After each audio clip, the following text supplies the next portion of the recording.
At the family reunion I paid for, everyone got a custom shirt, mine said biggest disappointment. I just smiled, tore up some papers, and walked away. Hey everyone. Before we kick off today's video, I've got a favor to ask. We've noticed our channel isn't getting as much love lately, and subscribing is one of the easiest ways you can help us out.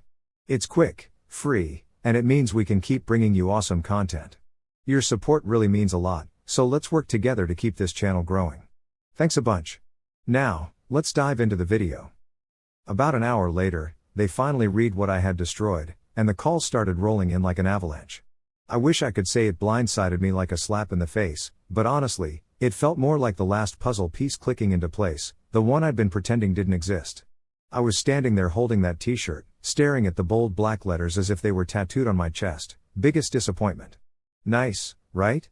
My sister Laura was already giggling. It's just a joke, Frankie. Ben gave me this lazy shrug from across the table, beer in hand. Come on, man, you've got to admit it's kind of funny. My parents were quiet at first, then my mom let out a light chuckle, like someone had told a slightly off-color joke at a PTA meeting. My dad shook his head, smiling like I just tripped over a crack in the sidewalk. I nodded once, then again, slower. Right. Funny. I folded the shirt neatly and set it on the edge of my plate. No one noticed my hands were shaking a bit, or if they did, they didn't care. I don't know what I was expecting. I paid for the whole reunion, venue, food, travel. I even footed the bill for the matching shirts. That's the punchline, isn't it? They used my card to print that label. Hilarious, right? I'd spent months planning this weekend, booked the old lakeside house they used to rave about, hoping nostalgia might soften things. Maybe, just maybe, I'd finally feel like I was part of something again. Instead, I got a printed reminder of my place in the family. And the worst part? I didn't even feel angry, just tired. Tired in that bone-deep way that settles in like concrete. I pushed back my chair, forced a smile, be right back, and headed upstairs to the guest room, my room, technically, since I rented the whole place. There it was, the folder, exactly where I left it. It was thick and crisp, just waiting. I'd had the papers printed on special parchment, something that felt significant, something they could keep. I had even thought about bringing champagne to go with the announcement. Instead, I walked back into the dining room and stopped right behind my empty chair. No one even looked up, they were too busy posing for a group selfie in their new shirts. Perfect timing. I pulled out the folder, slid out the papers, and without a word, started tearing them in half, slowly, deliberately, page by page. Laura noticed first. Wait, what is that? Ben furrowed his brow.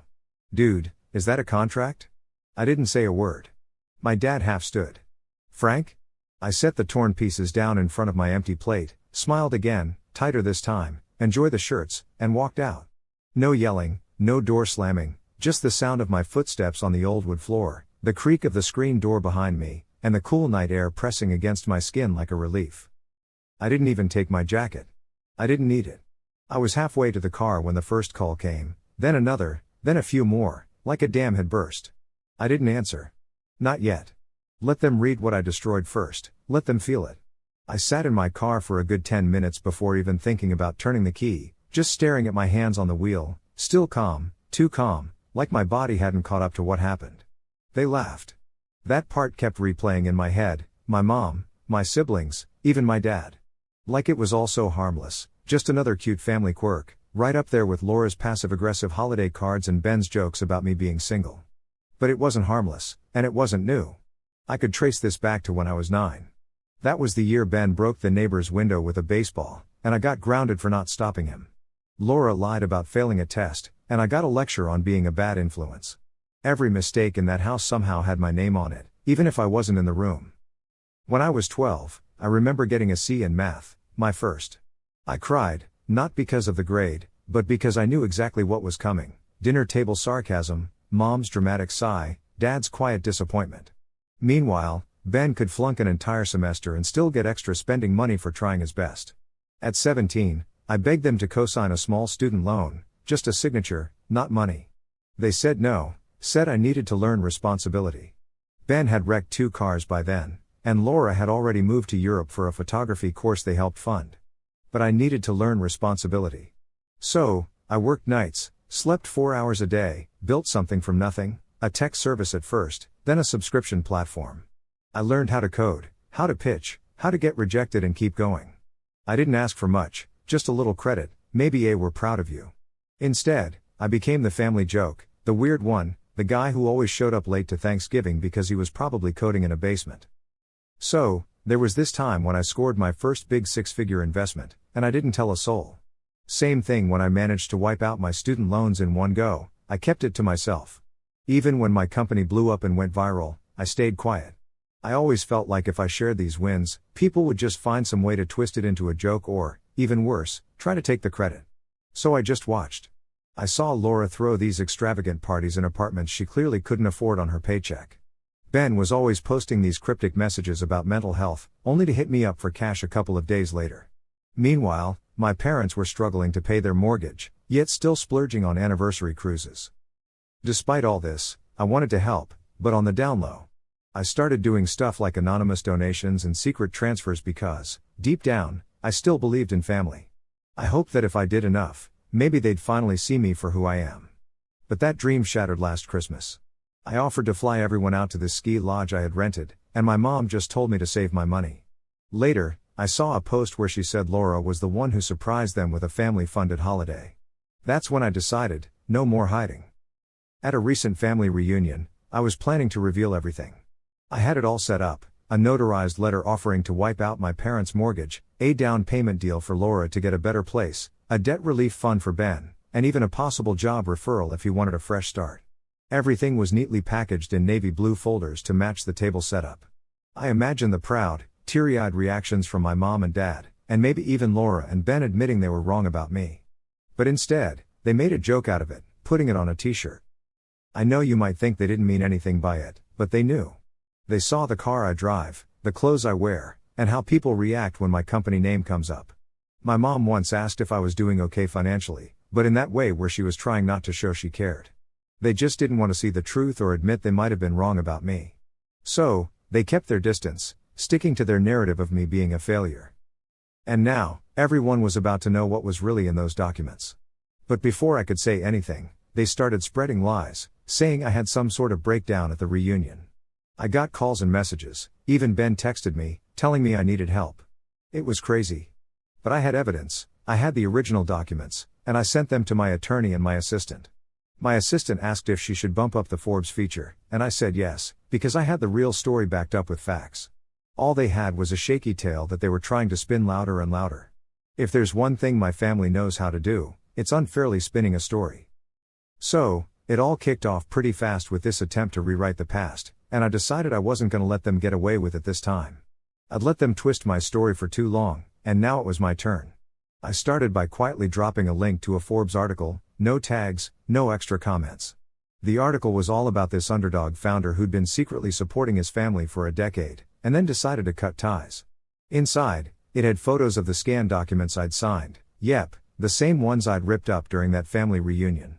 The article talked about how the company was worth over $30 million now, and even traced some anonymous donations back to me.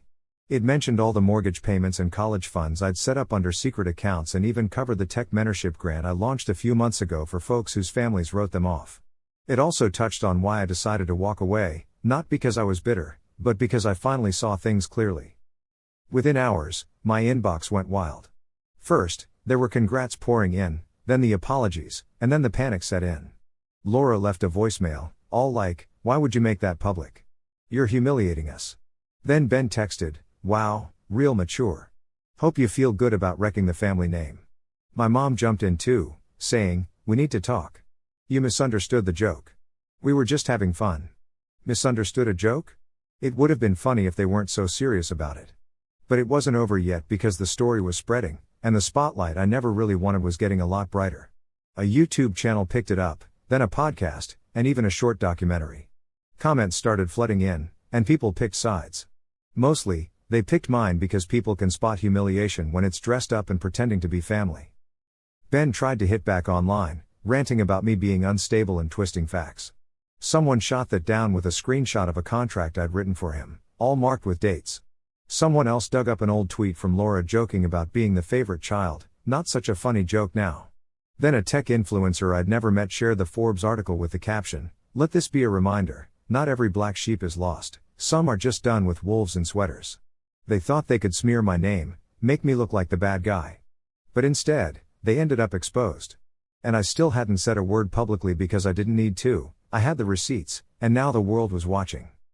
You'd think after all this, after the article, the messages, the unraveling, that they'd back off, but nope. Ben posted a long thread saying I was exaggerating for sympathy, claiming I'd always felt left out. Laura was busy doing damage control with the extended family, saying I wasn't well, that the money had gone to my head. My parents stayed quiet, at least publicly, but I knew they were calling around, trying to spin it as a misunderstanding, a sad situation.